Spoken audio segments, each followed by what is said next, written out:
Kelahiran Pedang Iblis bab 961 ancaman. Ravaging Demon terluka, tetapi item King Elbas telah berhasil menstabilkan kondisinya dan membangunnya. Pembangkit tenaga lainnya tidak dapat memahami seberapa lemahnya dia, tetapi ada konstanta dalam pertempuran yang membuat mereka menyadari betapa kuatnya keluarga Elbas. Raja Elbas tampak siap untuk apapun. Tidak masalah apakah itu melawan individualitas atau menyembuhkan kultivator peringkat 6 dalam hitungan detik. Keluarga Patriark Elbas memiliki benda bertulis yang siap untuk itu. Setiap aset utama di Tanah Fana selalu tahu bahwa Raja Elbas adalah eksistensi yang mencengangkan. Lagi pula, dimensi portal telah menunjukkan bahwa keahliannya dalam bidang prasasti melampaui sekolah manapun yang dimiliki oleh organisasi lain. Namun, Chasing Demon dan Great Elder Diana merasa bahwa mereka telah meremehkannya setelah melihatnya beraksi. Menjunjung tinggi dia tidak cukup untuk mengevaluasi jenis ancaman yang bisa dia berikan kepada mereka. King Elbas dan Ravaging Demon melayang dekat di udara. Tidak mungkin lagi hanya menargetkan salah satu dari mereka, terutama karena Diana tidak dapat mengandalkan ketepatannya saat ini. Meluncurkan serangan ke Ravaging Demon akan melibatkan Raja Elbas juga, yang bertentangan dengan apa yang coba dihindari oleh Chasing Demon dan Great Elder Diana selama seluruh pertempuran. Sudah waktunya untuk memutuskan seberapa jauh mereka bersedia untuk mencegah faksi Royals mendapatkan tenaga listrik kedua. Chasing Demon telah mengambil keputusannya sebelumnya, tetapi dia tidak membicarakan masalah tersebut dengan sekutu alaminya. Penatua Agung Diana dapat memutuskan untuk melanjutkan serangannya, yang akan memaksa Patriark Hiv untuk membantunya. Keduanya saling bertukar pandang setelah mereka menganalisis tempat itu. Pembangkitan tenaga listrik terlalu jauh untuk berinteraksi melalui kesadaran mereka, tetapi salah satu dari mereka telah menunjukkan sikapnya. Terserah Great Elder Diana untuk memutuskan langkah selanjutnya. Namun demikian, kesabaran Raja Elbas telah mencapai batasnya saat itu. Dia harus menyia-nyiakan dua benda bertulisan di peringkat ke-6 dan bahkan menggunakan darah hitamnya 2 kali untuk menyelamatkan Ravaging Demon. Nilai pembangkit tenaga listrik jauh di atas ciptaannya. Raja Elbas selalu bisa menghasilkan lebih banyak dari mereka, sementara dia tidak bisa memutuskan kapan kultivator peringkat 6 baru akan muncul. Bahkan kolam ajaib adalah variabel karena umumnya akan membunuh setengah dari ahli yang membenamkan diri di perairan berminyaknya. Dengan kekaisaran sandal keluar dari kancah politik, keluarga Elbas membutuhkan organisasi lain sebagai sekutu untuk menandingi musuh-musuhnya. Kalau tidak, itu harus menghadapi penindasan mereka, yang pada akhirnya akan menyebabkan kehancurannya. Item bertulis yang kuat hanya bisa memperlambat hasil itu. Lagi pula, kekaisaran mengandalkan banyak formasi ajaib tetapi tetap berakhir dalam situasi yang buruk. Item dan formasi tertulis dapat mendukung para pembudidaya dan memiringkan skala pertempuran di satu sisi, tetapi mereka tidak dapat memenangkan perang sendirian. Harus ada aset yang kuat yang menggunakannya dan mengeksploitasi peluang yang mereka ciptakan. Raja Elbas melambaikan tangannya, dan beberapa senjata sekali pakai muncul di udara di sekelilingnya. Ada pedang, tombak, bola yang memancarkan berbagai pancaran, dan bahkan boneka dengan formasi rumit di tubuh mereka. Juga, masing-masing item itu memancarkan kekuatan peringkat ke-6.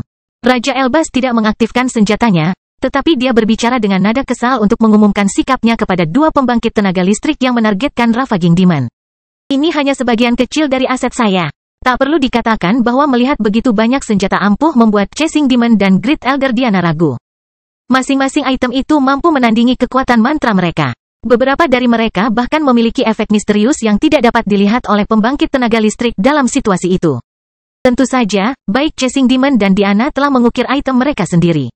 Mereka masih pembudidaya yang telah mencapai tahap terakhir dari jajaran heroik dan telah mengumpulkan kekayaan sepanjang hidup mereka. Namun, mereka tidak yakin apakah mereka bisa menandingi akumulasi pakar terbaik di Tanah Fana itu. Saat-saat hening berlalu sementara 4 pusat kekuatan saling memandang dengan campuran keraguan dan gangguan. Mereka ingin keluar dari situasi itu setelah mereka memastikan bahwa mereka akan berada di atas angin di tahun-tahun mendatang. Namun, tampaknya tidak mungkin mencapai hasil itu tanpa menginvestasikan banyak sumber daya. Suasana menjadi tegang saat detik-detik berlalu, tetapi aura kuat kelima muncul di area tersebut sebelum pembudidaya peringkat 6 dapat bertindak. Serang sekarang, dan bagian benua ini akan tenggelam, kata tangan kiri dewa saat dia naik di atas kubah biru. Ini bertentangan dengan negosiasi kita. Raja Elbas, aku akan bergabung dalam pertempuran jika kamu melepaskan barang-barang itu. Adalah hakku untuk melakukannya. Kemunculan tangan kiri dewa mengejutkan pembangkit tenaga listrik dan aset peringkat 5 di kejauhan. Para pemimpin pasukan tidak punya waktu untuk menggambarkan negosiasi kepada sekutu mereka karena kemunculan tiba-tiba Ravaging Demon. Tetapi mereka mengangguk ketika tatapan bertanya mendarat pada mereka. Pertukaran berikutnya dapat menghancurkan wilayah itu untuk selamanya, hanya menyisakan kubah biru yang utuh. Senjata sekali pakai Raja Elbas sudah cukup untuk membuat sebagian besar tanah yang hancur itu tenggelam ke bawah tanah. Bentrokan mereka dengan ofensif lawannya bisa menghilangkan seluruh area itu dari benua lama. Namun demikian, itu akan bertentangan dengan fakta yang disegel antara pasukan penyerang dan kekaisaran. Satu-satunya organisasi di luar negosiasi itu adalah Sekte Ravaging Demon, tapi tidak memiliki kekuatan untuk mempengaruhi situasi itu. Sikap tangan kiri dewa sudah jelas. Dia memandang iblis yang merusak dan Raja Elbas sementara niat bertarung menyebar melalui auranya. Jelas bahwa dia telah memutuskan untuk memihak Chasing Demon dan Great Elder Diana. Raja Elbas mengungkapkan ekspresi jelek. Dia merasa bahwa dia bisa bertahan melawan 3 pembangkit tenaga listrik jika dia bertarung di wilayahnya, tetapi dia hanya bisa mengandalkan item bertulisnya di sana. Dia tidak khawatir tentang hidupnya sekalipun. Dia memiliki begitu banyak metode penyelamatan yang membuatnya percaya diri untuk bertahan dari bentrokan dengan dewa, meski hanya untuk beberapa detik. Masalahnya adalah Ravaging Demon. Bagaimana jika mereka mulai menyerang? Raja Elbas bertanya sambil menatap pembangkit tenaga listrik di tepi medan perang. Kalau begitu, mereka akan melanggar perjanjian itu, kata tangan kiri dewa tanpa ragu-ragu. Aku akan memihakmu dalam hal itu. Raja Elbas mengangguk pada kata-katanya dan menyimpan kembali senjatanya di cincin antariksa. Kemudian, dia mulai terbang menjauh dari medan perang, dan Ravaging Demon mengikuti di belakangnya. Menatap ekspresi patriarknya dan tahu bahwa pertempuran telah berakhir. Semua orang kalah hari itu, dan berbagai organisasi hanya menetapkan dasar untuk perang di masa depan. Flying Demon dan Dreaming Demon meliriknya, dan mereka bertiga bertukar tatapan dingin yang membawa makna yang lebih dalam. Mereka tahu bahwa mereka akan menyerang sekte iblis yang merusak berikutnya. Kelahiran Pedang Iblis bab 962 Api. Aset dari berbagai faksi mulai meninggalkan medan perang. Pusat-pusat kekuatan bergerak bersama mereka, dan ketiga organisasi berkumpul kembali di area yang berbeda di bawah tatapan tajam tangan kiri Tuhan. Melirik ke medan perang saat Chasing Demon terbang ke arahnya. Medan menjadi hitam karena api Ravaging Demon, dan retakan memenuhi setiap wilayah di sekitar kubah biru. Kehancuran menyebar di setiap sudut tempat yang pernah menjadi rumah bagi organisasi yang paling kuat. Daerah itu tampak lebih hancur daripada daerah tengah benua baru setelah mereka melihat pertempuran melawan makhluk yang tampak 7 kali lebih tinggi. Mau bagaimana lagi? Benua lama lebih rapuh daripada yang baru. Jumlah kerusakan yang bisa dilakukan pembangkitan tenaga listrik di sana sangat besar, bahkan beberapa mantra bisa mengubah seluruh wilayah menjadi tanah terlantar. Tatapan Nuh mengarah ke berbagai retakan hanya untuk menyadari bahwa tidak ada setetes darah pun yang tersisa di tanah. Daerah-daerah itu telah menyaksikan kematian para pembudidaya yang tak terhitung banyaknya.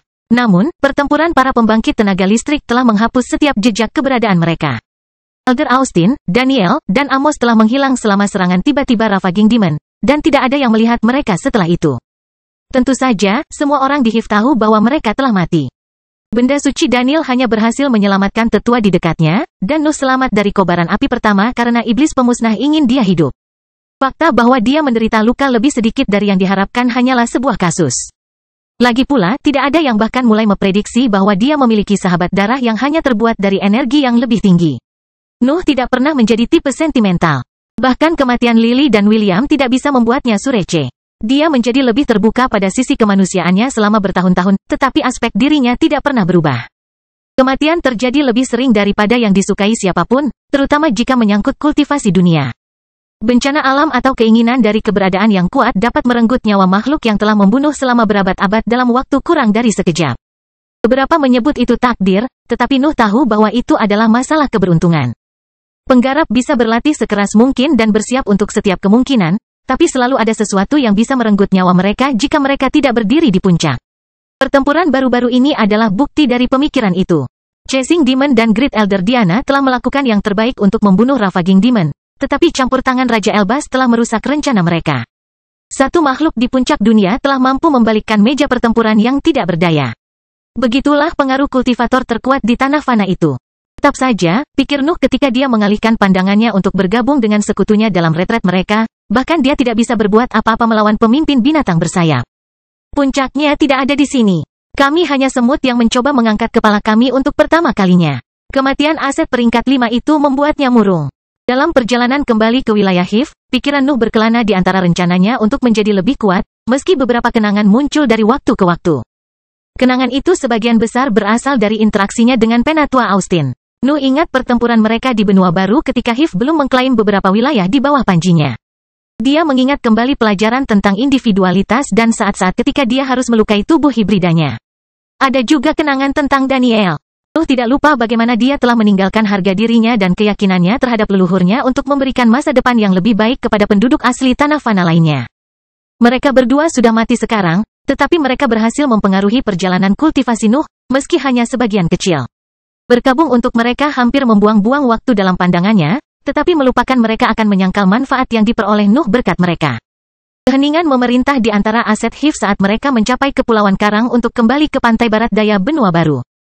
Chasing Demon menghilang sementara yang selamat menggunakan matriks teleportasi di pulau-pulau itu, dan dia tidak meninggalkan perintah apapun. Semua orang mengerti bahwa waktu untuk berbicara akan datang setelah mereka pulih dari luka mereka. Fokus mereka harus memilah keuntungan mereka dan kembali ke puncaknya. Para pembudidaya peringkat 5 bubar ketika mereka muncul kembali di kubah dan wilayah masing-masing. Nuh dan kedua iblis muncul kembali bersama di wilayah tengah benua, tetapi mereka hanya saling mengangguk sebelum berpisah. Nuh berbelok ke arah kota pasar ilahi setelah iblis pergi. Dia tidak tahu bagaimana kejadian baru-baru ini akan mempengaruhi situasi politik di sana, tapi itu bukan masalahnya lagi. Hanya ada satu pikiran di benaknya sekarang. Dia ingin bisa bertahan dari serangan pembangkit tenaga listrik. Iblis pembinasa telah pergi bersama Raja Elbas, tetapi dia terlalu eksentrik untuk tetap berada di belakang perlindungan keluarga kerajaan. Dia terikat untuk mengekspos dirinya di beberapa titik, dan Sarang harus siap untuk kesempatan itu. Lagi pula, benda bertulis Raja Elbas telah menstabilkan kondisinya, tetapi dia tetap terluka. Nuh tidak tahu berapa lama waktu yang dibutuhkan iblis untuk sembuh, tetapi luka-lukanya akan menunda perburuannya untuk teknik pengurangan ilahi. Nuh memiliki pembudidaya peringkat 6 yang menargetkannya sekarang. Kondisi mentalnya dalam mode pertempuran lengkap, bahkan dalam keamanan domain Hive. Atasan lainnya akan menangani pertemuan dengan Dewan, dan kedua organisasi akan membuat strategi dan rencana untuk menangani pusat kekuatan baru. Namun, Nuh harus membuat dirinya mampu melawannya atau setidaknya selamat dari salah satu serangannya. Laparkan mereka, kata Nuh dalam pesan mental yang diarahkan ke 37. Sudah waktunya bagi para Bibrida untuk bergabung dalam perjuangan politik dan membantu Hive dalam perangnya. Metode tercepat untuk mencapainya adalah menghentikan pertumbuhan tubuh mereka dan hanya berfokus pada meningkatkan pikiran mereka. Rune keduanya akan membantu dalam prosesnya, tetapi banyak dari mereka akan menjadi gila. Tetap saja, dia tidak peduli karena dia bisa mengubah setiap kegagalan menjadi material untuk senjata hidup. Nuh kembali ke dimensi terpisah setelah menyelesaikan masalah dengan Bibrida. Kesadarannya beralih ke luka besar di tubuhnya, tetapi niatnya tidak ada hubungannya dengan proses penyembuhan. Nuh ingat api membakar dagingnya. Dia menggunakan koneksinya dengan Snorre untuk menghidupkan kembali sensasi yang telah memenuhi tubuh sahabat darahnya selama serangan Ravaging Demon. Dia merasakan kehancuran intrinsik dari nyala api. Mereka telah membawa perasaan ingin bunuh diri, keinginan untuk membakar semua yang ada, bahkan diri mereka sendiri. Kehancuran yang begitu murni sehingga tidak sesuai dengan perjalanan kultivasi, atau makhluk hidup manapun, pikir Nuh ketika dia bermeditasi di mansionnya di dalam dimensi yang terpisah.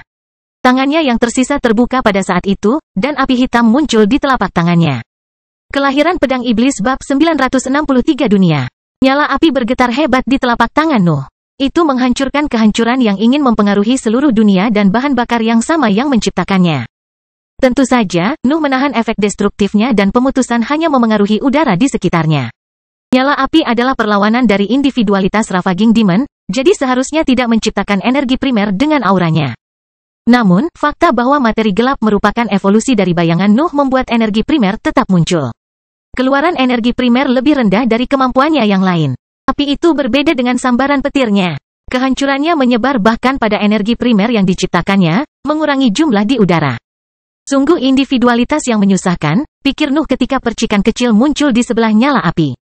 Melihat keberadaan produk Ravaging Demon dari yang diberi ide mengapa pembangkit tenaga listrik telah mengambil begitu banyak untuk mencapai peringkat ke-6. Nuh tidak tahu tentang kumpulan keluarga Elbas, jadi tebakan pertamanya adalah bahwa Ravaging Demon membutuhkan banyak waktu untuk mengatasi kekurangan alami dari individualitasnya. Nyala apinya adalah kekuatan yang tidak bisa sejalan dengan bentuk kehidupan apapun, dan kehancurannya terlalu murni untuk dimiliki oleh seseorang yang ingin tumbuh. Ada kehancuran dalam individualitas Nuh, tetapi aspek dirinya itu berasal dari kesalahan surga dan bumi dan sisi binatang ajaibnya. Itu bukan sesuatu yang bisa menyakitinya. Energi utama yang diciptakannya adalah nutrisi utama tubuhnya. Sebaliknya, individualitas Ravaging Demon hanya dapat menghasilkan satu hasil. Itu hanya bisa membakar segalanya. Percikan hitam menjadi lebih besar dan mulai berinteraksi dengan nyala api. Yang mengejutkan Nuh, kedua elemen itu tidak saling menyerang. Sebaliknya, mereka mulai bertukar bagian dari bahan gelap yang membuat bentuk mereka seolah-olah sedang mencoba untuk melebur. Ide yang tak terhitung banyaknya muncul di benak Nuh. Dia mengharapkan dua elemen untuk menghancurkan satu sama lain karena kepribadian mereka yang saling bertentangan, tetapi mereka tampak tertarik satu sama lain. Struktur mereka bahkan mulai menyatu di beberapa tempat.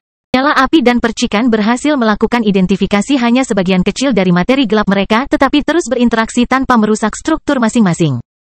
Nuh merasa ada sesuatu yang hilang ketika melihat mereka. Kira-kira itulah alasan mengapa penggabungan berhenti. Nuh mengaktifkan teknik pengurangan ilahi pada saat itu, yang membuatnya mempertimbangkan opsi yang menarik. Awalnya saya berpikir tentang materi gelap sebagai bahan untuk menciptakan dunia pribadi, pikir Nuh ketika pilihan yang tak terhitung jumlahnya muncul di benaknya. Bagaimana jika saya perlu mereplikasi semua elemen untuk mencapai hasil itu? Alasan itu sepertinya membawanya ke arah mantra pertama yang memanfaatkan energinya yang lebih tinggi. Kemampuan itu akan berbeda dari mendengkur karena Nuh tidak perlu membangun apapun sebelumnya. Untuk saat ini, sebagian besar spekulasi dalam pikirannya. Namun, Nuh bisa membayangkan bagaimana dia akhirnya bisa menyebarkan dunianya kapanpun dia mau begitu dia berhasil menyalin semua elemen. Untuk efeknya, Nuh tidak bisa memprediksinya.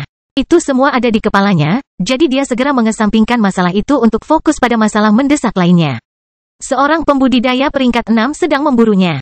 Setiap detik harus digunakan untuk meningkatkan kecakapan bertarungnya. Dia tidak bisa membuang waktu melamun tentang potensi kemampuannya. Tubuhnya masih belum pulih, dan butuh beberapa bulan untuk kembali ke puncaknya.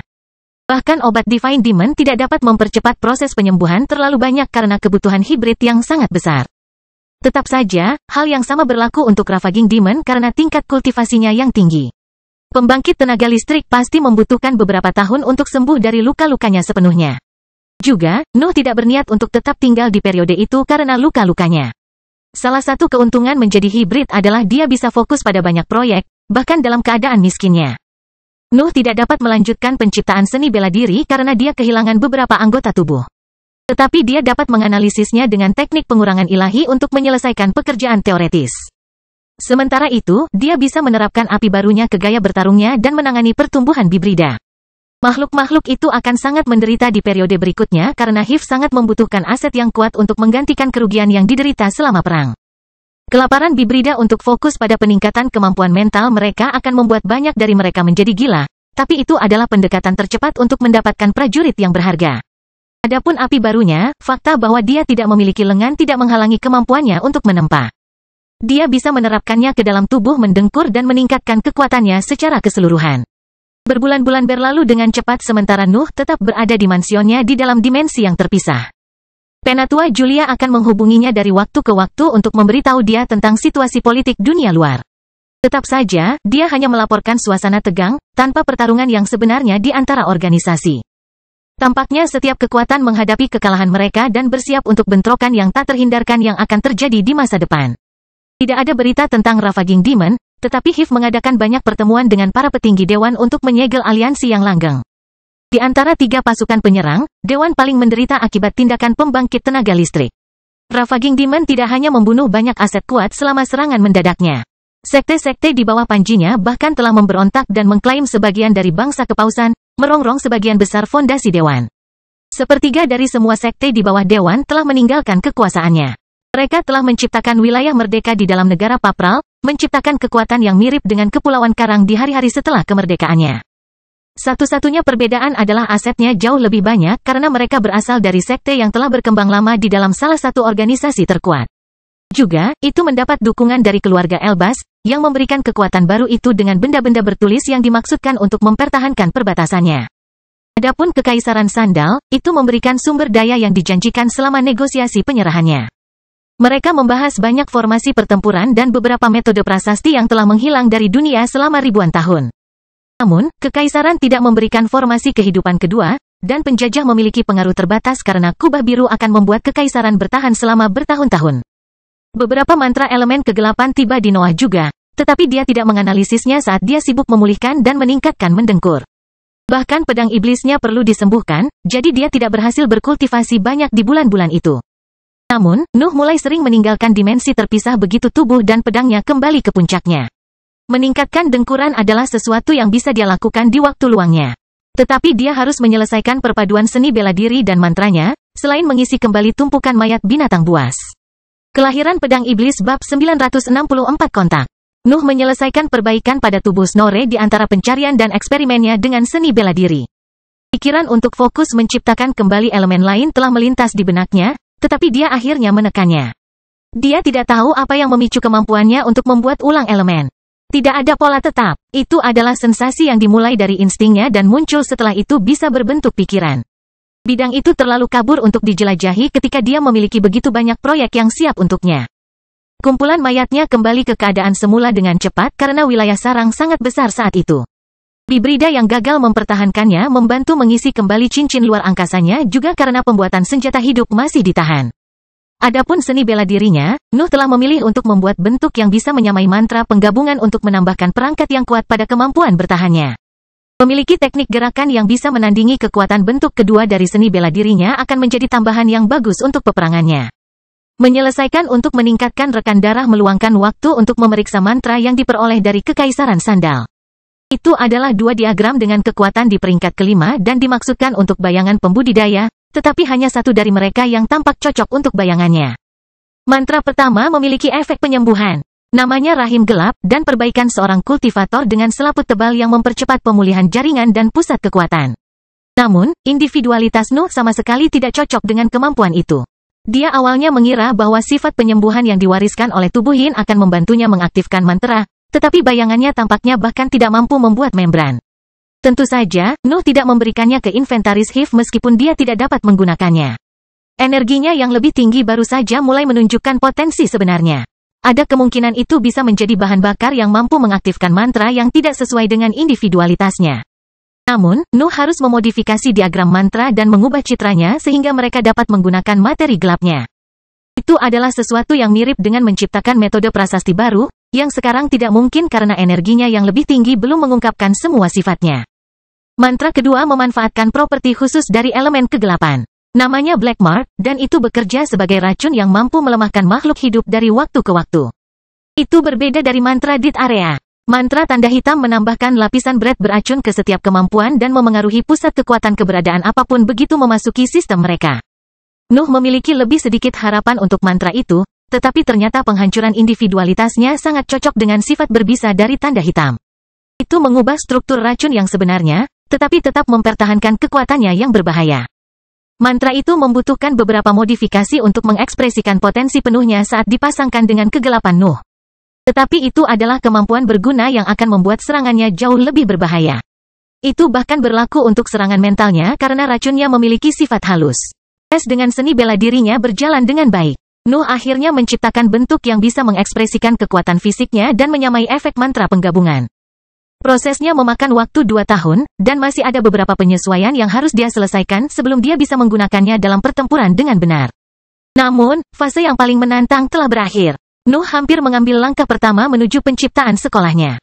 Sementara itu, dia meningkatkan tekanan yang diterapkan rune kedua dalam pikirannya ke dindingnya. Sakit kepala tidak seberapa dibandingkan dengan ancaman keberadaan peringkat 6 yang mengincar teknik ilahi di dalam lautan kesadarannya. Fight muncul kembali pada periode itu, dan dia berhasil mengunjungi Noah beberapa kali sejak dia mengetahui tentang dimensi terpisah. Dia menggunakan kunjungan itu untuk memberinya gambaran lengkap tentang apa yang telah dia temukan tentang sekte Ravaging Demon pada tahun-tahun itu. Dan apa yang dia temukan sering kali terdengar bermasalah. Pengikut iblis yang merusak memiliki akar di mana-mana di dalam negara Papral dan di beberapa wilayah di benua baru. Kerusakan yang ditimbulkan oleh pengkhianatan mereka terhadap dewan sangat besar, terutama karena mereka tidak membatasi diri untuk pergi. Banyak pemberontak adalah ahli yang meliput peran penting di dalam dewan dan memiliki informasi rahasia. Mereka telah menggunakan pengetahuan mereka untuk menyerbu bangunan dan tempat penting di dalam benua baru dan lama untuk merebut sumber daya sebanyak mungkin. Juga, fakta bahwa benua lama telah melihat emigrasi aset terus-menerus ke benua baru memungkinkan mereka untuk mengklaim wilayah yang luas dari negara Papral di bawah panji mereka. Fight percaya bahwa Ravaging Demon akan muncul kembali di sana begitu masalahnya hilang, dan dia setuju untuk menyergapnya dengan semua senjata mereka pada saat itu. Namun, perlindungan keluarga Elbas membuat tugas tersebut cukup berbahaya, terutama setelah kehilangan begitu banyak sumber daya. Keduanya bahkan berbicara tentang June. Dia belum muncul kembali sejak akhir perang melawan Kekaisaran, tetapi Nuh memahami tindakannya. Setiap aset di bawah Royal sibuk mempersiapkan bentrokan yang akan segera terjadi, dan dia tidak bisa menghilang selama beberapa tahun lagi. Saat-saat itu terlalu tegang. Bahkan bentrokan terkecil pun akan membawa organisasi kembali ke perang habis-habisan. Tetap saja, tidak satu pun dari mereka yang dapat meraih kemenangan penuh karena keadaan mereka yang buruk, membuat semua perjuangan mereka sia-sia. Butuh beberapa saat bagi Noah dan June untuk bertemu lagi, dan mereka mungkin akan berdiri di sisi berlawanan dari medan perang saat itu. Sesuatu yang tidak terduga terjadi pada periode itu. Penatua Julia menerima komunikasi tiba-tiba dari Chasing Demon yang membawanya untuk bergabung dalam pertemuan yang melihat pusat kekuatan Hive dan Empire. Ketika dia kembali dari pertemuan, dia menghubungi Nuh dan kedua iblis dengan tergesa-gesa untuk mengungkapkan bahwa kekaisaran telah meminta untuk menjadi bagian dari penghancuran sekte iblis yang merusak. Itu adalah permintaan aneh untuk sebuah organisasi yang baru saja kalah perang. Kekaisaran bahkan memiliki batasan dalam hal pengaruhnya terhadap lingkungan politik. Tetap saja, tangan kiri Tuhan tidak ragu untuk mengungkapkan mengapa dia ingin membantu Hive. Pembangkit tenaga kekaisaran telah berhati-hati dengan komunikasinya, dan dia bahkan tidak merilis rencananya. Namun, dia dengan cepat mengakui bahwa dia ingin bekerja dengan Hive hanya karena Flying Demon. Tangan kiri dewa telah melihat Flying Demon beraksi. Dia bisa segera menghubungkan individualitasnya dengan dewa yang telah meninggalkannya untuk mengikuti tangan kanan Tuhan dalam perjalanannya di tanah abadi. Oleh karena itu, melihat individualitas sandal lagi memberinya petunjuk tentang situasi saat ini. Dua individu yang identik tidak dapat muncul di dunia kultivasi, tetapi aura Flying Demon memiliki fitur yang hanya dimiliki oleh sandal. Jadi, tangan kiri dewa bisa menebak bahwa dia telah bertemu patriarknya di suatu tempat. Kelahiran Pedang Iblis bab 965 ancaman. The Hive tidak khawatir dengan tawaran tangan kiri Tuhan. Negosiasi penggulingan kekaisaran sandal tidak memungkinkan untuk menyerang salah satu penjajah. Juga, itu membatasi pengaruhnya terhadap lingkungan politik dunia. Penyerbu telah memotongnya dari peristiwa apapun, memungkinkannya bertahan hanya di dalam kubah biru dan di daerah rusak di sekitarnya. Itu bukan solusi ideal untuk Empire, tapi mencegah kehancurannya sudah merupakan tuntutan yang luar biasa. Kubah biru bahkan memungkinkannya menyimpan banyak aset dan sumber daya yang kuat, membuat situasinya tidak sedramatis kelihatannya. Nuh dan Iblis membicarakan tawaran tangan kiri Tuhan secara pribadi. Chasing Demon sudah setuju untuk mengirim mereka ke kubah biru untuk melihat apa yang bisa diberikan kekaisaran kepada mereka, tetapi yang ketiga ingin meluruskan cerita mereka terlebih dahulu. Masalah dimensi terpisah di bawah negara Odrea adalah rahasia yang hanya diketahui oleh para petinggi Hive. Fakta bahwa surat wasiat sandal berada di istana yang penuh dengan benda-benda suci bukanlah informasi yang bisa mereka bagikan ke seluruh dunia. Ketertarikan tangan kiri dewa pada Flying Demon diam bahwa dia tidak mengetahui dimensi yang terpisah. Mengungkapkan ke pembangkitan tenaga listrik kekaisaran bahwa patriarknya memiliki cukup barang untuk menyelamatkan organisasinya, bukan pendekatan yang terbaik. Namun, mereka bertiga tidak memiliki cara untuk membenarkan individualitas Flying Demon. Itu membuat mereka bertanya-tanya apakah Chasing Demon telah mengungkapkan sesuatu dan apakah mereka dapat berbicara secara terbuka kepada pembangkit listrik tenaga listrik. Pesan apapun yang diarahkan ke Chasing Demon tetap tidak terjawab pada saat itu. Nuh dan Iblis memiliki hubungan khusus dengannya, tapi sepertinya dia terlalu sibuk untuk menangani masalah kecil itu. Keheningannya adalah tanda bahwa dia mempercayai mereka bertiga, jadi mereka bersiap untuk perjalanan mereka kembali ke benua lama. Sebenarnya Hive akan menerima bantuan apapun saat ini. Bahkan berurusan dengan organisasi yang baru saja lawan mereka lebih baik daripada sendirian untuk melihat keluarga Elbas tumbuh berkat aliansinya dengan sekte iblis Ravaging. Aliansi dengan Dewan pada akhirnya akan tiba juga. Tetap saja, masalah itu lebih rumit karena ada dendam antara Chasing Demon dan organisasi yang bertanggung jawab atas rumah lamanya. Keduanya perlu melihat masa lalu konflik lama mereka jika mereka ingin fokus pada sekte Ravaging Demon. Ada orang lain yang mau bergabung dengan Nuh dan Iblis dalam perjalanan ke Kubah Biru. Sekitar setengah dari aset yang diselamatkan dari bangsa Odrea tertinggal selama perang melawan kekaisaran. Mereka ingin menikmati istirahat yang mereka peroleh dengan baik dari perjuangan di medan perang. Mereka semua mendapat manfaat dari sumber daya sarang, mencapai peringkat heroik dalam waktu singkat dan berhasil menyembuhkan luka yang telah mereka bawa selama beberapa dekade. Namun, ada pertanyaan keras di benak mereka bahwa tidak ada sumber daya dan teknik yang bisa dibungkam. Mereka ingin tahu mengapa mereka harus menderita begitu lama jika patriark mereka telah meninggal lebih dari 50.000 tahun yang lalu. Nuh tidak memberitahu mereka tentang dimensi terpisah sandal, tetapi perpustakaan Hive menggambarkan bagaimana kekaisaran telah jatuh dan muncul kembali selama bertahun-tahun. Hal itu pasti membuat warga negara Odrea penuh dengan pertanyaan yang menggerogoti dasar tekad mereka. Mereka akhirnya merasa bahwa perjuangan mereka untuk bertahan hidup tidak ada gunanya. Para pembudidaya yang berkecil hati akan menyebabkan aset heroik mandek. Prajurit-prajurit yang berpengalaman itu tidak dapat menjelajahi kedalaman individualitas mereka jika pikiran mereka terjebak pada dilema eksistensial. Nuh telah memberikan penjelasan yang tidak jelas kepada warga negara Odrea begitu dia mengetahui masalah mereka. Adalah kepentingan HIF untuk menghilangkan kemacetan mereka, tetapi Nuh bermaksud membuat mereka membatalkan keinginan mereka untuk bergabung dalam pertemuan dengan kekaisaran. Negosiasi itu terlalu penting untuk membiarkan para pembudidaya yang penuh amarah dan kebencian bergabung. Ledakan apapun tidak akan membahayakan hidup mereka karena fakta yang ada, tetapi itu dapat memengaruhi pertemuan secara negatif. Meski demikian, para pembudidaya bangsa Odrea tidak mau membatalkan permintaan mereka. Mereka sudah mengetahui bahwa sandal ada hubungannya dengan pemenjaraan mereka yang berkepanjangan. Mereka dapat menemukan kedamaian hanya dengan menemui mereka yang bertanggung jawab atas penderitaan mereka. Nuh akhirnya setuju untuk membiarkan beberapa dari mereka bergabung dengannya dan para iblis dalam perjalanan mereka ke kekaisaran. Wajah akrab Lisa segera muncul di area dimensi terpisah yang diperluas oleh ketiganya untuk mencapai area dekat kubah biru. Dia berhasil menjadi kultivator heroik di tahun-tahun setelah pembebasannya. Namun, dia masih berada di bawah peringkat keempat karena cedera masa lalunya. Ada dua pria bersamanya. Mereka berdua adalah pembudidaya peringkat 4 di tahap cair dari peringkat keempat, dan ekspresi tegas mereka menunjukkan betapa bertekad mereka untuk mendengar cerita versi kekaisaran. Tatapan Nuh tertuju pada salah satu pria itu. Dia tinggi, dengan otot menonjol terlihat bahkan jika dia mengenakan jubah longgar. Kulitnya gelap, dan dia memiliki rambut keriting pendek. Tetap saja, fitur wajahnya lembut dan mengingatkan Nuh pada seorang wanita lebih dari 1 abad yang lalu.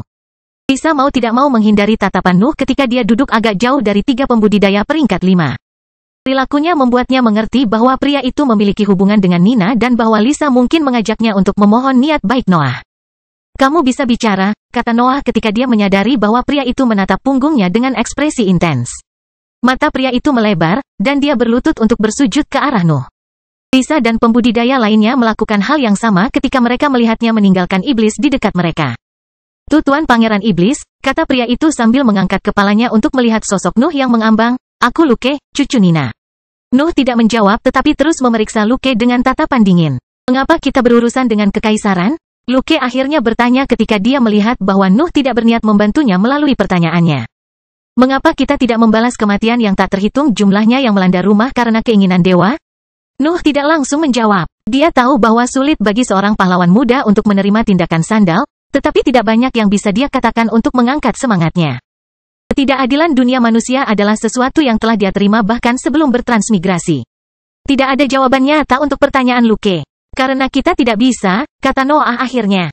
Temukan kedamaianmu atau kekuatan untuk menuntut pembalasanmu. Hal lain hanya membuang-buang napasmu.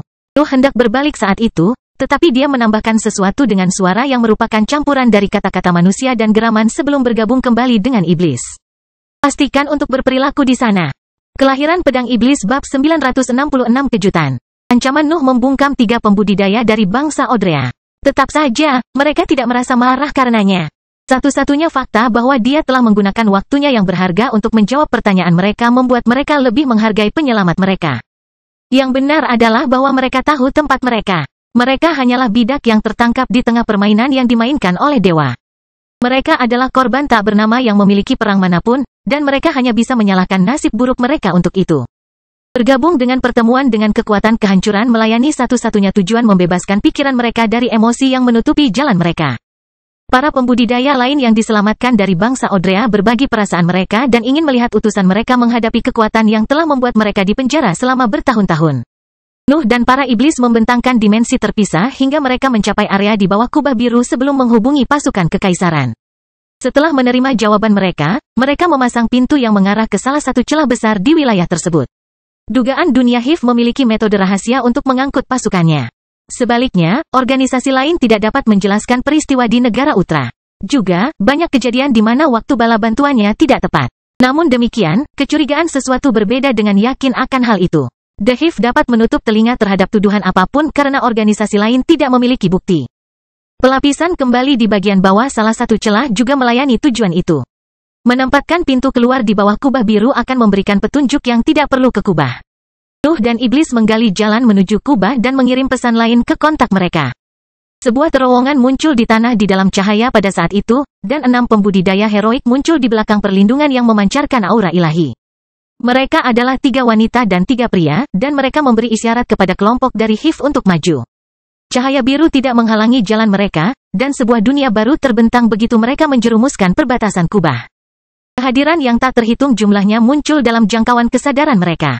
Dan kebisingan yang disebabkan oleh para pembudidaya yang berlatih di permukaan mencapai telinga mereka bahkan jika mereka berada di bawah tanah. Para iblis dan ketiganya dari bangsa Odrea mengagumi sifat-sifat kubah biru. Metode pertahanan ilahi itu tampaknya memblokir kebisingan dan aura apapun dari dalamnya selain mencegah kesadaran apapun untuk memeriksa area tersebut. Nuh berhenti begitu semua masukan itu mencapai pikirannya. Dia tidak terkejut dengan arus informasi yang tiba-tiba. Sebaliknya, bakat dari 6 pembudidaya di puncak peringkat keempat yang menyambut mereka membuatnya tidak bisa berkata apa-apa. Setan tidak mengerti alasan dibalik perilakunya di awal karena mereka tidak bisa melihat bakat mereka secepat dia. Nuh juga tidak akan bisa melakukannya dalam kasus standar.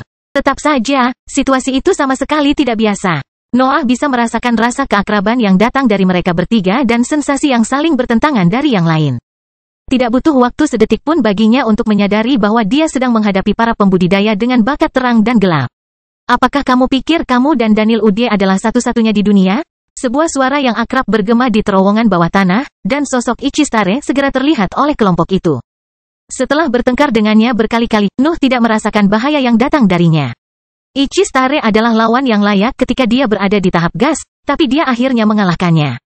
Nuh telah bertarung melawan kultivator peringkat 6 dan bisa mengekspresikan kecakapan pertempuran seorang ahli dalam tahap solid dari peringkat kelima. Dia telah memasuki dunia yang dia bahkan tidak bisa berharap untuk mencapainya dengan kekuatannya saat ini. Mengapa kekaisaran menyembunyikannya? Tanya Nuh. Memiliki pembudidaya dengan bakat paling langka dapat meningkatkan citra organisasi manapun, terutama jika mereka berhasil mencapai peringkat heroik. Mengapa repot-repot mengungkapkannya? Ichistare berkata saat dia mendekati mereka. Mereka di bawah rata-rata jika dibandingkan dengan pembudidaya lain. Semua kekuatan mereka berasal dari teknik dan mantra yang dibuat oleh orang lain, itulah sebabnya mereka terjebak pada level ini. Tidak ada gunanya menginvestasikan lebih banyak sumber daya pada mereka. Nuh bisa mengerti sudut pandangnya. Mantra dan teknik elemen kegelapan dan cahaya menghabiskan banyak biaya, dan pengeluaran itu akan sia-sia jika pembudidaya yang diasuh tidak menjadi lebih kuat dari para ahli dengan bakat yang sama. Gagal menciptakan teknik kultivasi yang unik di jajaran manusia adalah hal yang biasa terjadi. Namun, keenam kultivator itu tidak dapat melakukannya bahkan ketika mereka berada di puncak peringkat keempat. Itu menempatkan mereka di bawah rata-rata pembudidaya yang mendekati peringkat kelima. Para ahli yang memiliki harapan untuk tumbuh pada level itu adalah eksistensi yang mulai mengeksplorasi individualitas mereka dan mengembangkan kekuatan mereka bersama mereka. Adapun bagaimana kekaisaran mendapatkan 6 pembudidaya dengan bakat paling langka, Nuh bahkan tidak perlu memikirkannya. Sebagian besar warga kekaisaran adalah pembudidaya, jadi menemukan orang biasa dengan bakat itu mudah. Mengapa menunjukkannya sekarang? Tanya Nuh. Dia tidak bisa mengerti mengapa kekaisaran akan menyambut mereka dengan cara itu. Untuk membuatmu mengerti bahwa kita jauh dari malapetaka, kata Ichistare sambil memberi isyarat kepada kelompok untuk mengikutinya. Para pembudidaya keluar dari terowongan dan muncul kembali di distrik yang menghasilkan panah biru selama pertempuran terakhir.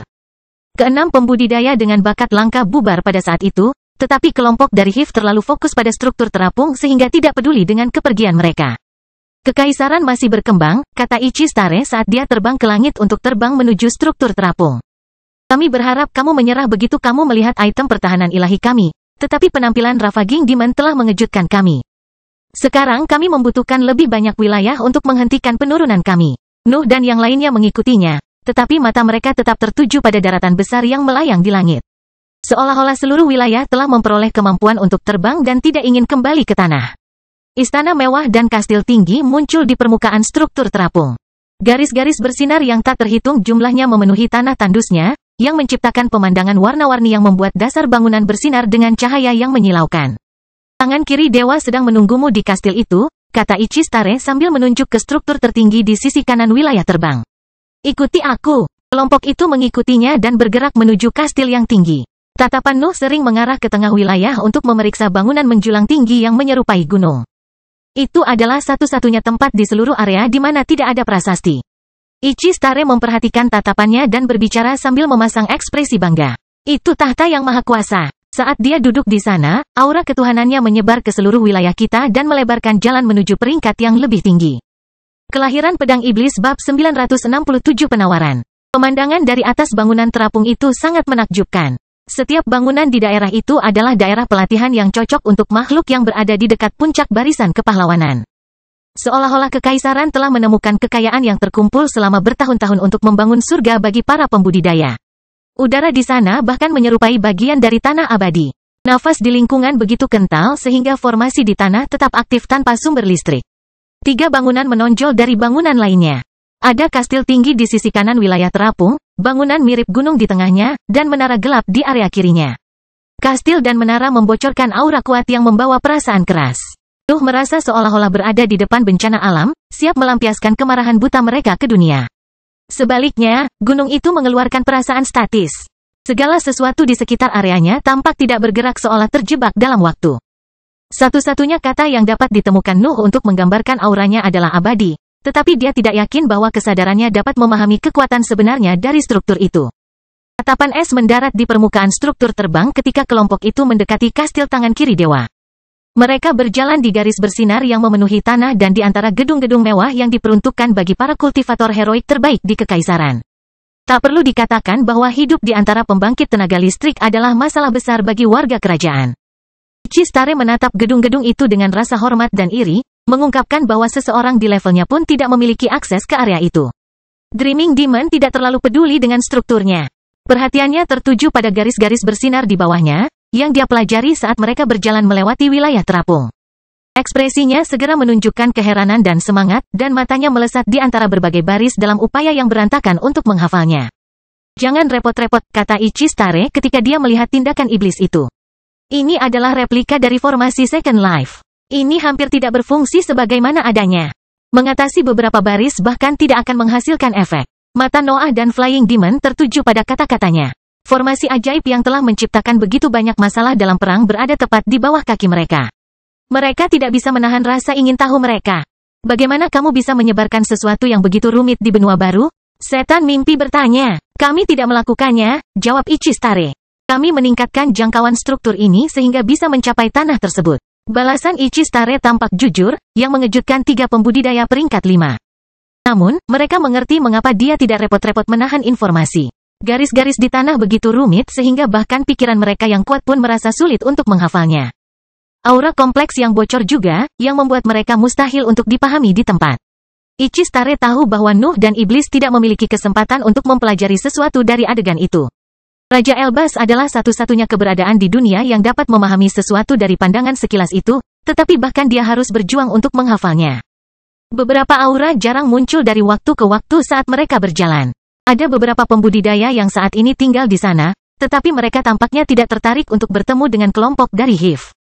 Nuh dan yang lainnya juga tidak meminta apapun untuk menjaga kesopanan. Mereka hanya mencatat bahwa bahkan ada pembudidaya peringkat 4 pada struktur yang fantastis itu. Kekaisaran mungkin menghadiahkan tempat tinggal itu kepada tentara yang telah mengumpulkan manfaat pertempuran yang signifikan, tanpa memedulikan tingkat kultivasi mereka. Nuh merasakan aura yang familiar di beberapa titik. Kepalanya menoleh ke sebuah bangunan yang dipenuhi jendela yang memperlihatkan seorang kultivator yang terbenam dalam wadah silinder berisi cairan merah tua.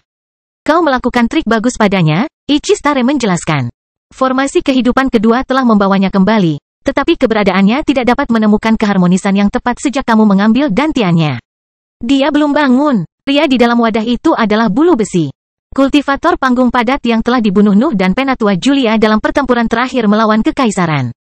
Iron Feathers menutup matanya saat dia melayang di dalam cairan merah gelap. Dia tampak koma bahkan jika auranya berkedip dari waktu ke waktu. Ichistare terus menjelaskan saat mereka berjalan melewatinya. Kesadarannya berusaha membangunkannya, tetapi insting bertahan hidupnya menghentikannya pada detik terakhir. Kami mencoba membangun kembali dantiannya dengan studi tentang bibrida. Nuh merasa bahwa dia telah mengarahkan kalimat terakhirnya ke arahnya, tetapi dia mengabaikannya. Keahliannya di bidang itu hanya untuk digunakan HIV. Dia akan mendapat manfaat jika organisasi lain menyia-nyiakan sumber daya dalam eksperimen tanpa akhir. Kelompok itu akhirnya mencapai kastil hanya untuk menemukan bahwa bagian dalamnya kurang mencolok dari yang mereka harapkan. Hampir tidak ada perabotan, dan aspek yang paling aneh dari aula utama adalah angin kencang yang bertiup di dalamnya. Angin semakin kencang saat kelompok itu menaiki serangkaian tangga mewah untuk mencapai bagian atas kastil. Segera mulai berkumpul dalam bentuk tornado kecil yang terbang ke ruangan yang berbeda sebelum menghilang dari pandangan mereka. Itu adalah sistem angin kencang yang menciptakan badai angin yang menghilang di dalam kastil. Nuh dan yang lainnya dapat menebak bahwa sistem itu adalah bagian dari teknik kultivasi tangan kiri dewa, tetapi aura penindas yang datang dari atas kastil menyita seluruh perhatian mereka. Ichistare mengawal kelompok itu sampai mereka mencapai sebuah pintu besar yang berdiri di ujung tangga. Suara siulan keluar dari ruang kosong antara pintu dan dinding, menandakan adanya angin kencang di sisi lain. Aku tidak bisa melanjutkan lebih jauh, kata Ichistare sambil memberi isyarat kepada kelompok itu untuk menyeberangi pintu masuk. Pintu terbuka ketika Nuh dan para iblis menyentuhnya, menampakkan sosok tangan kiri dewa yang duduk di atas tornado besar dalam posisi bersila. Angin kencang yang bocor dari tornado mendorong pembudidaya peringkat 5 ke belakang, tetapi mereka mengerahkan aura mereka untuk menangkis tekanan itu dan melindungi ketiganya dari bangsa Odrea. Badai mereda saat tangan kiri Tuhan membuka matanya, dan angin perlahan menyebar saat dia melayang kembali ke lantai tempat singgasana menunggunya. Silakan duduk, utusan dari Hif, kata tangan kiri dewa saat serangkaian sajadah muncul di depannya. Kita punya banyak hal untuk didiskusikan dan banyak rencana. Jangan buang waktu kita. Nuh dan iblis melangkah maju, diikuti oleh trio dari bangsa Odrea.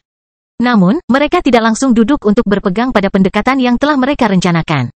Omong-omong tentang membuang-buang waktu, kata Nuh sambil memasang ekspresi dinginnya yang biasa, apa yang ingin ditawarkan kekaisaran? Kelahiran Pedang Iblis bab 968 negosiasi. Kelompok dari Hif tahu tentang kehancuran di kekaisaran. Organisasi tersebut tidak memiliki banyak cara untuk berinteraksi dengan lingkungan politik. Mereka bahkan tidak bisa menyerang kekuatan apapun yang berkembang di seluruh dunia. The Hif akan dengan senang hati menerima bantuan apapun. Satu-satunya masalah adalah Nuh dan yang lainnya tidak tahu bagaimana kegelapan dapat memperbaiki situasi mereka melawan sekte iblis pemusnah dan keluarga Elbas. Itulah sebabnya Nuh memilih untuk memulai negosiasi dengan menanyakan apa yang mau dibayar oleh kekaisaran. Tidak ada gunanya memperhatikan permintaannya jika tidak ada sesuatu yang berharga untuk ditawarkan. Tangan kiri dewa merasa terkejut saat melihat trio di peringkat kelima terpantau tanpa rasa takut. Nuh dan iblis terlalu sadar akan keuntungan mereka dalam situasi itu untuk menunjukkan segala bentuk kelemahan. Namun, pembangkit tenaga listrik kekaisaran telah hidup sekali, dan dia telah mengatur sebagian besar masalah politik karena dia adalah aset peringkat 6 terlemah di organisasinya. Pengalamannya dalam hal negosiasi jauh melampaui pengalaman para tamunya. Seperti yang diharapkan oleh para pembudidaya yang dipilih oleh kehendak yang maha kuasa, kata tangan kiri Tuhan sambil meletakkan serangkaian makanan lezat dan anggur di atas sajadah. Kamu telah meninggalkan formalitas apapun karena aku tidak bisa menyentuhmu. Nyali yang bagus. Nuh dan yang lainnya mengabaikan pujiannya untuk fokus pada baris pertamanya. Tangan kiri dewa telah mengakui bahwa dia menyadari kehadiran kehendak sandal di suatu tempat di tanah fana itu.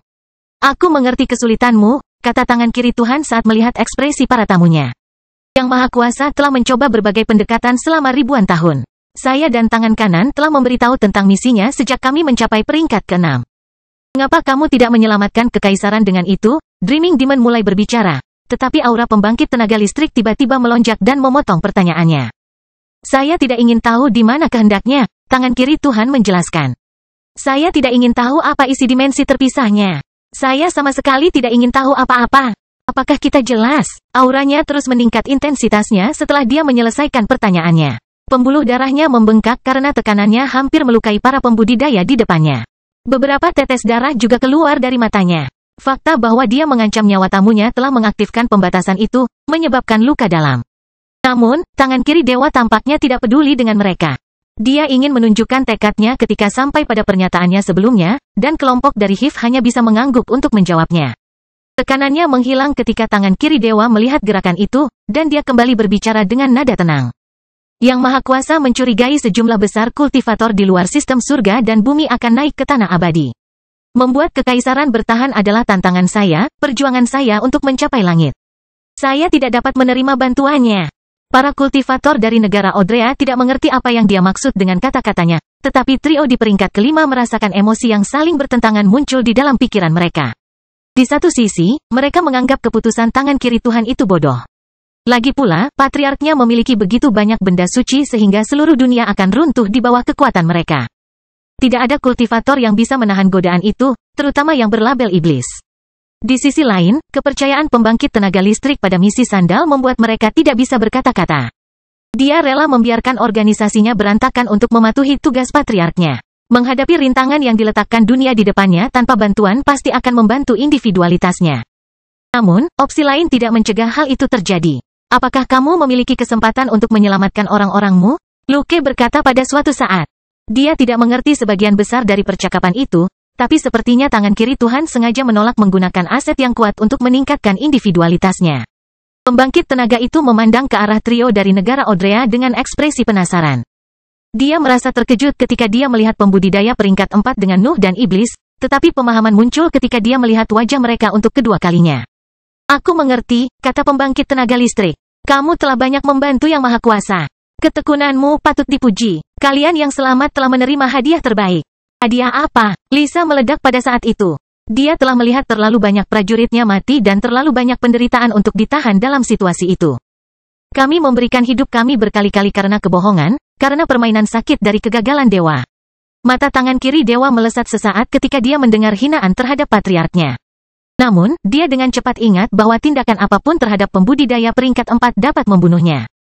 Saat pikirannya menjadi tenang, auranya naik ke singgasananya, yang mengirim Brad melalui salah satu garis yang bersinar di dekatnya. Setelah beberapa detik, kaca bundar terang keluar dari garis yang sama, dan pembangkit tenaga listrik melemparkannya ke arah Lisa. Yang Maha Kuasa merekam kondisi mentalnya, kata tangan kiri Tuhan. Saya telah mengisolasi emosi yang dia rasakan ketika dia melihat bangsa Odrea. Anda akan melihat bagaimana perjuangan Anda telah membangkitkan tekad dewa. Trio dari bangsa Odrea menyentuh kaca dan memejamkan mata, mengabaikan semua yang ada di sekitar mereka. Nuh melirik mereka untuk memastikan bahwa kaca itu tidak berbahaya sebelum berbicara lagi ke pembangkit tenaga listrik. Pertanyaanku masih sama. Nuh tidak peduli bahwa pembangkit tenaga listrik tahu tentang kehendak sandal. Posisinya dalam negosiasi itu tetap sama. Tidak ada gunanya mendengarkan kondisinya jika dia tidak memiliki sesuatu yang berharga untuk ditawarkan. Kekaisaran bisa memberimu 5 penggunaan formasi Second Life, kata pembangkit tenaga listrik. 20, dan biayanya ada di kekaisaran, jawab Nuh. Juga, tawaran ini hanya bisa membuka negosiasi. Saya harap Anda tidak mempertaruhkan segalanya pada formasi. Tangan kiri dewa mengejek dan mengungkapkan senyuman sebelum melanjutkan tawarannya. Yang Maha Kuasa telah menjelajahi dunia ini. Kekaisaran mengetahui semua rahasianya, dan bersedia membagikan beberapa di antaranya. Kami akan mengambil semuanya, jawab Noah segera. Apalagi, senyum tangan kiri dewa perlahan memudar saat negosiasi berlanjut. Nuh akan selalu meminta lebih dari yang dia tawarkan, dan dia selalu memintanya untuk menambahkan aset lain di piringnya. Dreaming Demon dan Flying Demon akan campur tangan setiap kali pembangkit tenaga listrik menyebutkan item yang tidak diketahui oleh Nuh. Tawaran yang layak terbentuk saat ketiganya melakukan yang terbaik untuk merobek kekaisaran. Tangan kiri Tuhan memijat pelipisnya saat sisi kesepakatannya selesai. Dia merasakan sakit kepala meningkat memikirkan sejumlah besar sumber daya yang akan dia berikan untuk permintaan sederhananya. Kekaisaran tidak bisa bertarung untuk menaklukkan tanah lain, katanya ketika gilirannya membuat daftar permintaannya. Namun, batasan kami tidak mengatakan apa-apa tentang wilayah kosong. Kami hanya ingin Anda meninggalkan wilayah negara kepausan tanpa pemilik. Kelahiran Pedang Iblis bab 969 kembali. Pembatasan kerajaan menyatakan bahwa itu tidak dapat menyerang salah satu kekuatan di dunia. Keterbatasan itu berlaku bahkan untuk sekte iblis pemerkosa, bahkan jika itu bukan salah satu kekuatan penyerang. Dengan seluruh wilayah dunia terbagi di antara organisasi-organisasi dan kumpulan binatang ajaib yang kuat, lingkaran pasti akan tetap terkurung di area kecil di sekitar kubah biru. Namun, penyelesaian tersebut tidak menyebutkan apapun tentang daerah tanpa pemilik. Permintaan tangan kiri dewa melihat sarang meninggalkan beberapa daerah kosong setelah serangan terhadap sekte iblis pemusnah dimulai. Itu akan memungkinkan perluasan untuk memperluas dan meninggalkan wilayah di tengah benua lama. Siapapun dapat memahami bahwa perlu waktu berabad-abad bagi wilayah di sekitar kubah biru untuk pulih dari pertempuran pembangkit tenaga listrik. Jumlah kerusakan yang mereka derita jauh melampaui apa yang dapat diperbaiki dengan metode konvensional. Pengusaha perlu menginvestasikan sumber daya yang tidak diperlukan untuk mempercepat pemulihan tanah. Itu perlu menuangkan nafas dan zat yang mampu lainnya sebelum melihat sesuatu yang tumbuh di tanah itu lagi. Pengeluaran itu akan memperlambat pertumbuhannya yang sudah terancam punah. Lebih masuk akal untuk bermigrasi ke tempat lain. Namun, sisi selatan benua lama memiliki dimensi portal yang mengubah wilayah tersebut menjadi tanah kosong, dan wilayah tengahnya hancur atau berada di bawah kendali penjajah. Negosiasi untuk penyerahan kehancuran bahkan telah mengambil domainnya di tanah fana lainnya, hanya menyisakan beberapa pilihan yang tersedia. Benua baru sepenuhnya berada di bawah kendali 3 kekuatan penyerang. Jadi, kekaisaran hanya bisa bermigrasi di dunia lain dan membersihkan beberapa zona bahaya. Atau mengeksploitasi serangan yang akan segera terjadi pada pemberontak-pemberontak di negara Papral untuk berkembang. Kelompok sarang belum membahas jumlah daerah yang dibutuhkan untuk memenuhi permintaan perluasan, tapi mereka sudah ragu-ragu. Menerima kondisi tersebut akan membantu kekaisaran tumbuh kembali, membuka kemungkinan yang telah disingkirkan oleh penjajah dengan perang. Kelompok Hiv tidak tahu apakah permusuhan mereka dengan sekte Ravaging Demon sebanding dengan risiko membantu salah satu ancaman terbesar di dunia pulih. Itu adalah pilihan yang dapat menyebabkan konsekuensi yang mengerikan di masa depan. Itu mungkin membahayakan kesejahteraan semua pasukan penyerang. Bagaimanapun, ini berkaitan dengan kembalinya organisasi yang kuat ke dalam lingkungan politik. Tentu saja, kekaisaran akan dibatasi bahkan jika ingin berkembang. Namun, tidak jelas sampai kapan pembatasan yang diterapkan dapat bertahan. Nuh dan iblis berdiskusi melalui pesan mental sementara mereka merenungkan situasinya. Keuntungan yang akan diterima Hiv dari negosiasi itu sangat besar, tetapi mereka tidak tahu apakah mereka sepadan dengan risiko menyelamatkan kekaisaran. Namun demikian, mereka menyetujui kondisi itu pada akhirnya. Keputusan kelompok tidak mempertimbangkan keseluruhan dunia. Itu adalah tindakan egois yang hanya melihat manfaat yang akan diterima Hiv. Apakah ini baik untukmu juga? Tangan kiri dewa meminta trio dari negara Odrea setelah pembudidaya peringkat 5 menerima persyaratannya. Mereka mengangkat kepala untuk mengangguk ke arah pembangkit tenaga listrik sebelum menyelam kembali ke dalam pecahan kaca.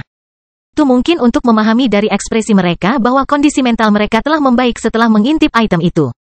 Satu-satunya aspek yang aneh adalah mereka menangis, dan air mata mereka kembali mengalir begitu pikiran mereka memasuki kaca lagi.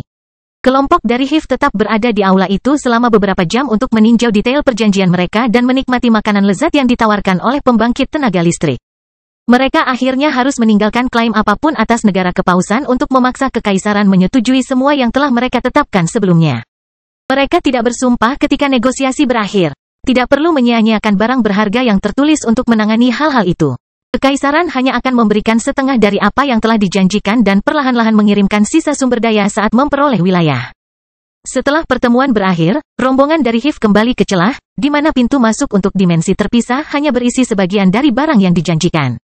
Kekaisaran akan mengirim sisanya setelah mengatur hal-hal rumit seperti mempersiapkan formasi kehidupan kedua untuk para pembudidaya baru. The Hiv tidak melakukan kejahatan apapun dengan membuat perjanjian rahasia dengan kekaisaran, tetapi Nuh dan yang lainnya tetap ingin menghindari klaim perhatian dari pasukan lain. Lebih baik fakta semacam itu tetap disembunyikan selama mungkin. Nuh awalnya ragu untuk menggunakan formasi tersebut. Pembangkit listrik telah menjelaskan bahwa diperlukan hubungan dengan keberadaan para pembudidaya untuk membawa mereka kembali. Itu akan membuat mereka kehilangan sebagian dari individualitas mereka selama kelahiran kembali, yang menyebabkan hilangnya mereka dalam hal tingkat kultivasi. Juga, jumlah sumber daya yang diperlukan untuk mengembalikan para pembudidaya bergantung pada energi yang terkandung dalam diri mereka. Nuh segera mengetahui bahwa Bibrida tidak memenuhi syarat untuk formasi, yang membuat keraguannya sirna. Menurut pembangkit tenaga listrik, merekonstruksi seluruh tubuh hibrid adalah sesuatu yang tidak bisa dilakukan oleh formasi Second Life. Itu bekerja untuk manusia karena menjaga pikiran mereka dan sebagian besar individualitas mereka dengan hubungannya, tetapi itu tidak dimaksudkan untuk melakukan hal yang sama dengan tubuh. Seolah-olah formasi hanya bisa bekerja bila ada dua variabel yang signifikan. Itu tidak bisa berfungsi ketika tubuh menjadi aspek utama juga. Nuh mengambil pecahan kaca di tangannya selama perjalanan kembali ke benua baru. Serangkaian gambar dan emosi memenuhi pikirannya ketika energi mentalnya memasuki benda yang tertulis. Dia merasa putus asa, tersesat, dan tanpa keinginan untuk hidup tersisa di dalam dirinya. Namun, bangsa Odrea masuk dalam penglihatannya pada saat itu, dan banyak gambar bergulir melewati matanya. Mereka memiliki urutan kronologis dan menunjukkan banyak pertempuran yang dilakukan oleh tentara kekaisaran yang tidak berpengalaman. Perjuangan tak berdaya warga negara Odrea merembes ke dalam dirinya dan membuatnya merasa seolah-olah sesuatu di dunia ini dapat mencerminkan kondisi mentalnya. Namun, tekad mereka untuk bertahan hidup menghidupkan kembali keinginannya untuk menentang langit dan bumi dan melanjutkan hidup melalui keberadaannya yang terkutuk. Emosinya begitu jelas sehingga Nuh hampir melupakan dirinya sendiri. Dia merasakan dan melihat sebagai sandal ketika dia melihat ke kaca, dan sensasi dewa sudah cukup untuk membuat keberadaannya yang dingin berjuang untuk tetap tenang. Tentu saja, Nuh tidak peduli dengan gambar-gambar itu. Satu-satunya minatnya adalah sudut pandang dewa karena dapat mengungkapkan petunjuk tentang dunia hukum. Keputusannya ternyata benar sejak dia memasuki kondisi mental yang aneh ketika dia merasakan hukum. Kelahiran Pedang Iblis bab 970 Laut. Nuh berada di tahap cair dari peringkat kelima sekarang. Jalannya menuju peringkat ke-6 mengharuskannya untuk belajar bagaimana menggunakan hukum untuk menjadi satu pada akhirnya. Namun, hukumnya sulit dipahami, dan Nuh tidak bisa menyentuh dunia mereka kapanpun dia mau. Dia telah berinteraksi dengan mereka jauh lebih banyak daripada pembudidaya lain di levelnya, tetapi dia belum bisa mengendalikan mereka. Kemampuannya sudah memanfaatkan pemahamannya, tapi itu bukan kontrol yang tepat. Itu hanya konsekuensi alami yang datang dengan peningkatannya. Itulah mengapa dia akan memanfaatkan setiap kesempatan yang dia temukan untuk melakukan kontak dengan dunia hukum. Dia berhasil mencapai keadaan itu lebih sering sejak dia meningkatkan rune keduanya, tetapi saat-saat itu masih jarang dan tidak dapat diprediksi. Melihat dunia melalui mata sandal memberikan gagasan samar tentang pola pikir yang dimiliki entitas ilahi saat berinteraksi dengan materi. Mereka tidak berpikir. Seluruh keberadaan mereka tampak terbuat dari emosi. Kesadaran itu cocok dengan teori utamanya tentang hukum, bahkan jika dia tahu bahwa sandal tidak memasukkan dirinya ke dalam ingatan itu. Nuh melihat hukum sebagai kalah lembut yang membantu setiap pembudidaya dalam hal-hal yang melibatkan individualitas mereka. Itu adalah sesuatu yang dapat digunakan dan diubah oleh para ahli menjadi senjata, tetapi sebagian besar memiliki pengetahuan pasif tentang bidang tertentu. Pemahaman Nuh tentang ciptaannya semakin meningkat saat dia membangun tubuh Snorre. Hukum jalan itu telah menyatu dengan dantiannya dan menjadi bagian dari dirinya sekarang. Itu meningkatkan kemampuannya dalam metode prasasti bahkan jika dia tidak menggunakan hukum untuk membantunya. Seolah-olah dia tiba-tiba bisa memahami dan memprediksi lebih banyak tentang penciptaan. Nuh tidak menggunakan hukum untuk menjadi lebih baik. Hukum adalah bagian dari dirinya, jadi dia lebih baik. Hal yang sama berlaku untuk kehancurannya. Pertempuran yang terjadi di periode terakhir, dan pertukarannya dengan Ravaging Demon telah meningkatkan pemahamannya tentang hukum yang berhubungan dengan bagian dirinya itu. Kemampuannya semakin kuat karena dia tahu cara menghancurkan dengan lebih baik. Peningkatan itu bahkan meningkatkan jumlah energi primer yang tercipta karena pengaruh individualitasnya. Kemampuan yang dimaksudkan untuk tujuan merusak muncul di benaknya juga. Seolah-olah pikirannya telah selaras dengan aspek individualitasnya dan membantunya menemukan cara yang lebih baik untuk memanfaatkannya. Juga, proyek-proyeknya membutuhkan keseluruhan individualitasnya. Nuh menghancurkan dan menciptakan pada saat yang sama, dan hukum relatif membantunya melalui siklus pengetahuan pasif dan pencerahan tanpa akhir. Itulah mengapa proyeknya dengan sekolah serangannya melihat begitu banyak kesuksesan dalam waktu singkat. Nuh menjadi mampu menciptakan kemampuan yang lebih kuat lebih cepat, yang bahkan tidak bisa dilakukan oleh kebanyakan pembudidaya di tahap cair dari peringkat kelima. Tentu saja, keunggulan tersebut memiliki kekurangan. Nuh bisa melawan pembudidaya yang lebih kuat ketika dia keluar semua, tetapi individualitasnya juga membutuhkan lebih banyak waktu untuk tumbuh. Itu memengaruhi pertumbuhannya secara keseluruhan sebagai seorang kultivator. Peningkatan Nuh sama sekali tidak lambat, tetapi tidak separah sebelumnya. Individualitasnya terlalu luas untuk melanjutkan standar lamanya. Noah tetap tenggelam dalam ingatan sandal hingga grup tersebut kembali ke benua baru. Dia memberikan potongan kaca kembali ke trio dari negara Odrea pada saat itu dan pergi bersama iblis untuk menyelesaikan keuntungan yang diperoleh dalam negosiasi. Kekaisaran belum memberikan semua yang dijanjikannya, tetapi Hif akan menerima apa yang telah ditetapkannya pada akhir minggu.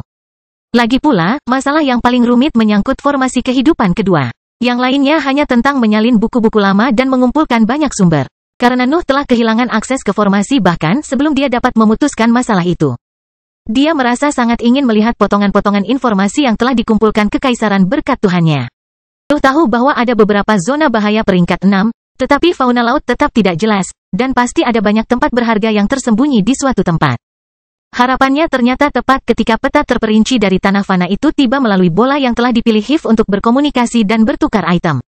Nuh dan iblis dapat melihat bagaimana kekaisaran menggambarkan zona bahaya dari kedua daratan dengan sangat rinci. Fokusnya sebagian besar pada tingkat dan kekhasan makhluk yang menghuni mereka. Hal yang sama berlaku untuk laut. Zona bahaya di sana tidak memiliki banyak batas tetap, tetapi kekaisaran telah menggunakan lebar area perburuan untuk membuat tebakan. Kekaisaran bahkan telah mendaftarkan binatang ajaib peringkat 6 yang dikonfirmasi di laut. Ada 7 dari mereka yang tersebar di perairan, dengan hanya 2 mosasaurus yang berbagi zona berburu yang sama. Peta itu mengatakan bahwa mungkin ada makhluk lain di laut pada level itu, tetapi sandal tidak repot-repot menjelajahinya secara detail. Sebagian besar pengetahuannya berasal dari jalan-jalan santai yang akan dia lakukan setiap kali kebosanannya menguasai dirinya. Binatang ajaib bukan satu-satunya aspek menarik dari peta. Gambar-gambar itu menggambarkan bahkan banyak area aneh yang menurut sandal terlalu rendah untuk diselidiki secara mendalam. Ada deskripsi tentang 2 zona bahaya yang membagi benua lama menjadi 3 bagian. Itu memiliki komentar yang tidak jelas di daerah lain seperti lembah yang sebelumnya dihuni oleh ular albino dan kawanannya. Menurut peta, tebing Twilboya memiliki kepadatan nafas yang tinggi karena malapetaka telah membunuh semua binatang ajaib. Itu meninggalkan serangkaian mayat yang kuat di tanah, yang akhirnya menyatu dengan medan berbatu di sana, menciptakan area dengan berat kepadatan tinggi. Tanah itu telah kehilangan nilainya karena portal dimensional di negara Utra, tetapi peta tetap menyebutkannya. Hif dapat mengandalkan sumber daya itu untuk mencari kemungkinan sumber pendapatan yang telah diabaikan sandal selama ribuan tahun. Fokus Nuh dan Iblis ada di laut karena mereka telah melihat tempat paling rahasia di seluruh tanah fana itu. Tidak ada yang lebih tersembunyi dari dimensi terpisah arsitek ilahi, dan mereka telah mengambil semua yang mereka bisa sebelum kehancurannya. Laut memiliki beberapa area dengan ciri khas, tetapi mereka selalu berada di dekat area perburuan makhluk di peringkat ke-6. Hanya satu dari mereka yang jauh dari monster yang dilaporkan, tetapi Sandal menggambarkannya sebagai terowongan yang mungkin akan membawa lebih banyak masalah daripada keuntungan. Tak perlu dikatakan bahwa rasa ingin tahu Nuh melonjak ketika dia mengetahui tentang terowongan itu. Namun, dia harus membantu Hiv dengan sekte Ravaging Demon sebelum mengejar keinginannya. Sarang masih menunggu Dewan untuk menjawab tawaran mereka dan membuat aliansi. Setelah itu, mereka akan memulai perang melawan kekuatan baru yang mencoba menaiki tangga politik.